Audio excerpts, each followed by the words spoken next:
बिस्मिल्लाहिर्रहमानिर्रहीम। अस्सलाम वालेकुम। हम 10th क्लास की बायोलॉजी स्टडी कर रहे थे। 11th चैप्टर जो हमारा था वो फिनिश हो गया है। आज हम स्टार्ट करने जा रहे हैं chapter number 12 coordination and control. आज हम कोऑर्डिनेशन और कंट्रोल के बारे में देखें। कोऑर्डिनेशन क्या होती है? किसी भी चीज़ का अपने कोऑर्डिनेशन होना यानी कि राबते में होना, और कंट्रोल, और फिर उसको कोऑर्डिनेशन को कंट्रोल कैसे किया जाता है। हमारी बॉडी में क्या है, जो सारे सिस्टम है वो एक दूसरे से कोऑर्डिनेशन में है, क्योंकि हमारी बॉडी में काफ़ी सारे ऑर्गन सिस्टम हैं और कोई भी ऑर्गन सिस्टम इंडिपेंडेंटली वर्क नहीं करता, एक दूसरे के साथ कोऑर्डिनेशन में वर्क करते हैं और फिर उनको कंट्रोल किया जाता है बाकायदा। और कंट्रोल करने के लिए पूरा एक कंट्रोल सेंटर मौजूद है जिसे हम नर्वस सिस्टम या ब्रेन कहते हैं। अब हम फर्स्ट ऑफ ऑल देखेंगे कोऑर्डिनेशन क्या है, क्यों होती है, इसकी ज़रूरत क्यों है। कहते हैं the tissue and organs in multicellular organism do not work independently, they work together performing their many task. Multicellular organism में जो टिश्यू और ऑर्गन है वो कहते हैं कि इंडिपेंडेंटली वर्क नहीं करते हैं। ये नहीं है कि कोई सिस्टम अलग से सिर्फ अपना फंक्शन कर रहा है, नहीं, हर सिस्टम दूसरे सिस्टम के साथ कोऑर्डिनेशन में है, सब सिस्टम मिलकर काम करते हैं। इसकी हम नेक्स्ट एग्जांपल भी देखेंगे कि कैसे एक दूसरे के साथ कोऑर्डिनेशन में है। They work together performing their many task जब वो इकट्ठे काम करते हैं तो सब अपना अपना फंक्शन परफॉर्म कर रहे हैं और साथ साथ कोऑर्डिनेशन में भी होते हैं। अब कहते हैं वाई इट हैपन, ये होती कोऑर्डिनेशन क्यों ज़रूरी है, क्यों बॉडी में इसको रखा जाता है। कहते हैं enables the body to behave like one unit. हमारी जो पूरी बॉडी है वो एक यूनिट की तरह बिहेव करेगी। अगर ऐसा हो, इनके आपस में कोऑर्डिनेशन नहीं हो, अगर एक सिस्टम में प्रॉब्लम है तो फिर क्या, फिर तो दूसरे को पता भी नहीं चले कि उसको है।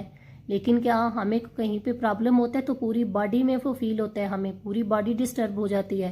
कहते हैं ना कि अगर हमें बेशक हमें फिंगर पे कांटा हमें चुभता है तो पूरी बॉडी में उसका कहता है फील होता है, पेन होता है। तो क्यों? क्योंकि हमारी बॉडी क्या है, एक यूनिट की तरह बिहेव करती है। वो सब पर, ये सब क्योंकि इंडिपेंडेंट है एक दूसरे पर, अगर एक पर असर होगा तो वो सब पर उसका फील होगा, उसका रिएक्शन आएगा। सेकेंड इसकी रीज़न है enables organism to respond happening in the surrounding. तो ये ऑर्गेनिज्म को इनेबल करता है कि जो भी हमारी बॉडी इन्वायरमेंट में चेंजिंग्स हो रही हैं उनको रिस्पॉन्ड करना, उनको क्योंकि हर एक्शन का एक रिएक्शन होता है। हमारी बॉडी भी सेम, अगर कोई हमारे इन्वायरमेंट में चेंज आता है, कोई एक्शन होता है तो उसका रिएक्शन शो करती है। तो ये किसी के मरने मिन्नत ये पॉसिबल है, कोऑर्डिनेशन है। कोऑर्डिनेशन की वजह से ही हमारी बॉडी इन्वायरमेंट को। नेक्स्ट हमारे पास है एग्जाम्पल्स कि हमारी बॉडी में कैसे कोऑर्डिनेशन होती है, कैसे ऑर्गन सिस्टम एक दूसरे से साथ कोऑर्डिनेशन में होते हैं। आपकी बुक में एग्जाम्पल गिवन है a boy running to catch a ball, कि एक जो लड़का है वो बॉल को कैच करने के लिए दौड़ रहा है, तो उसकी बॉडी में कौन से फंक्शन हो रहे हैं और वो कैसे एक दूसरे पर डिपेंडेंटली वर्क कर रहे हैं। कहते हैं कि फर्स्ट ऑफ ऑल कौन सा मस्कुलर सिस्टम उसका वर्क कर रहा है, कैसे, जैसे वो दौड़ रहा है तो वो मूवमेंट में कौन सा उसके इन्वॉल्व है, मसल, तो मसल सिस्टम क्या कर रहा है, वर्क कर रहा है। साथ ही क्या है, नर्वस सिस्टम वर्क कर रहा है। क्या जब वो साथ मूव कर रहा है, दौड़ रहा है, तो वो क्या अंधाधुंध दौड़े जा रहा है कि साथ में वो सोच भी रहा है कि मैं किधर किस डायरेक्शन में जाके कैच कर सकता हूँ, मुझे किधर खड़े होना है, मुझे कैसे करना है, वो साथ में थिंकिंग भी उसकी चल रही है। तो साथ में उसका क्या, नर्वस सिस्टम भी वर्क कर रहा है।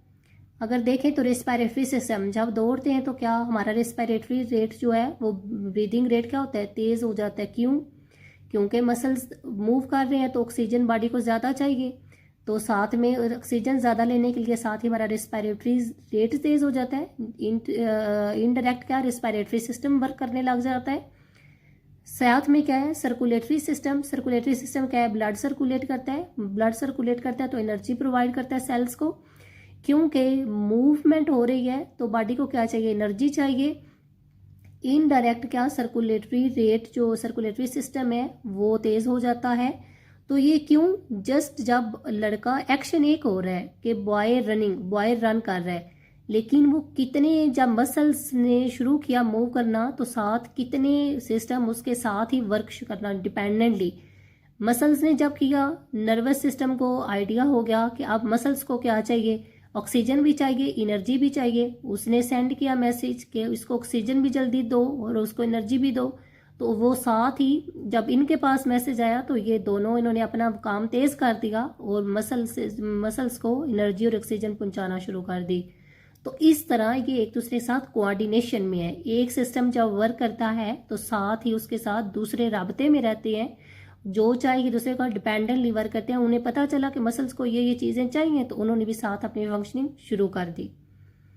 अगर हम सेकंड एग्जांपल देखें जो बुक में गिवन है, when we are writing something, जब हम कुछ लिख रहे होते हैं तो अब इसमें क्या क्या वर्क हो रहा होता है, कौन से फंक्शन वर्क कर रहे हैं। सेम, पहला तो मसल मूव करें, जब भी हम मूवमेंट होगी तो वो किसके थ्रू हो रही है, मसल्स के थ्रू, मसल्स हो रहे हैं। साथ में क्या हम आंखें बंद करके लिखते हैं, क्या आंखें बंद कर लिखा जा सकता है, तो क्या साथ में हमारे क्या है, आईज उसमें इन्वॉल्व हैं। साथ ही क्या सोच समझ के लिखते हैं, जब पेपर में लिख रहे होते हैं टेस्ट में तो क्या साथ में सोच रहे होते हैं कि अच्छा भाई अब क्या लिखना है, अभी इसको क्या, वो सारा जेन में चल रहा होता है। तो वो साथ में क्या हमारे थॉट्स हमारी चल रही होती हैं। तो इस तरह एक्शन एक हो रहा है कि जस्ट हम लिख रहे हैं, लेकिन उसके साथ इसके तीनों एक दूसरे के साथ डिपेंडेंटली वर्क करके एक एक्शन हो रहा होता है। नेक्स्ट हमारे पास है कोऑर्डिनेशन की टाइप्स। कोऑर्डिनेशन किस तरह से होती है। कोऑर्डिनेशन की 2 टाइप्स हैं। एक हमारे पास है नर्वस कोऑर्डिनेशन और एक हमारे पास है केमिकल कोऑर्डिनेशन। नर्वस कोऑर्डिनेशन किसके थ्रू होती है, नर्वस सिस्टम। नर्वस सिस्टम के बारे में तो आपने सुना ही होगा, नर्वस सिस्टम जिसमें ब्रेन, स्पाइनल कॉर्ड आता है। तो एक तो इसके थ्रू हमारी कोऑर्डिनेशन बॉडी में होती है। दूसरा है केमिकल में क्या इन्वॉल्व है, एंडोक्राइन सिस्टम। एंडोक्राइन सिस्टम कौन सा है, ग्लैंड्स, जिसमें ग्लैंड्स हो, सिक्रीशन होती है ग्लैंड्स में हार्मोन्स की, वो क्या, उसे क्या कहते हैं, एंडोक्राइन सिस्टम। ये दोनों मिलकर क्या करते हैं, बॉडी में कोऑर्डिनेशन करते हैं। अब कहते हैं कि animals have both nervous and chemical coordination. Animals में क्या होता है, दोनों ये कोऑर्डिनेशन होती हैं, लेकिन plants have just chemical coordination, क्योंकि प्लांट्स के बाद तो ब्रेन ही नहीं है, तो इसलिए उसमें क्या जो नर्वस कोऑर्डिनेशन है वो भी नहीं होगी। तो ये था आज का हमारा कोऑर्डिनेशन का इंट्रोडक्शन कि हमारी बॉडी में कोऑर्डिनेशन कैसी होती है, उसकी एग्जांपल्स और टाइप्स हमने स्टडी की। आई होप कि आपको समझ आ गई होगी। अगर कोई भी क्वेश्चन हो इसके रिलेटेड तो आप कमेंट सेक्शन में पूछ सकते हैं। लास्ट पे आपसे रिक्वेस्ट कि चैनल को सब्सक्राइब कीजिए, लाइक एंड शेयर कीजिए। नेक्स्ट क्लास तक के लिए खुदा हाफिज़।